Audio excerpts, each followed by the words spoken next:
Eenyummaashee ni jaalle eenyummaashee fiduuti Adaashee guddisuuf oliif gadi kaatti sabboontuu Oromoo isheen yommuu goote isheen yommuu goote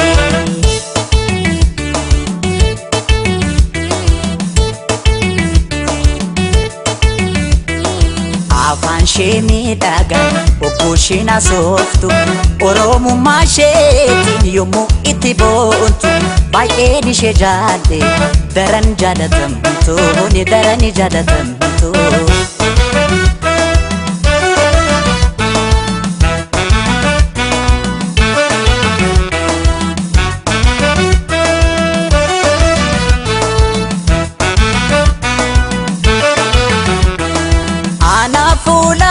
Kulagaan jaalala bifaafi bareedina hundumayyuu taala akkaan ishee jaallu kana godhee keessa Oromummaa isheetti hankanumaan ibsa sabboontuu Oromoo jaalalleetu faaya hamaan sin argatiin naaf ta'e nagaya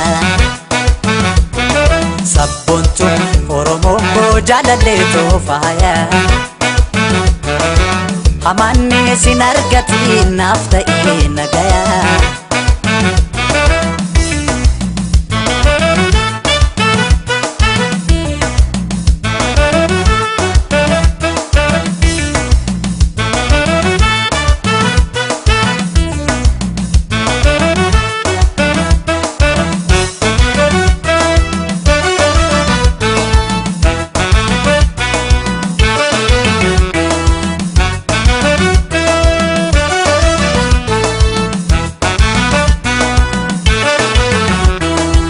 Eenyummaashee ni jaalle eenyummaashee fiduuti Adaashee guddisuuf oliif gadi kaatti sabboontuu Oromoo isheen yommuu goote isheen yommuu goote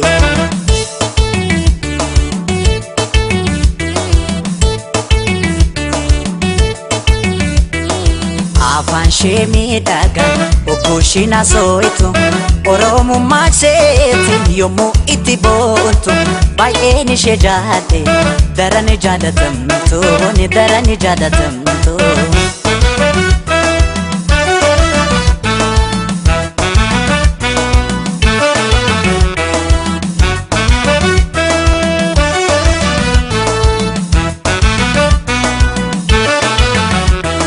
Borsaa deetaan argee yommuu irreenfattu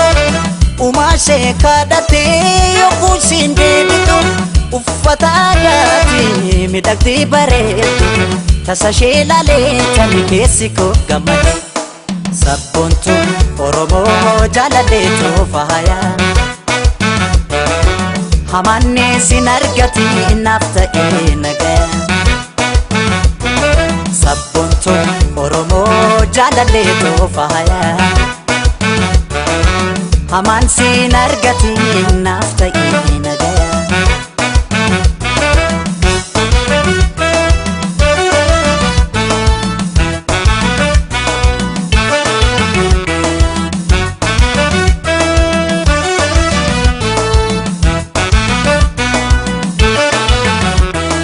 Anaafumtuun jiruun isheen kan qixxaatu ani booji'amee umurii koo guutu eenyummaan ishee qofti nagahee kufeera kabiraan barbaadu ishumaan boona sabboontuu Oromoo jaalalleetu faaya hamaan sin argatiin naaf ta'e nagaya sabboontuu Oromoo jaalalleetu faaya hamaan sin argatiin naaf ta'e nagaya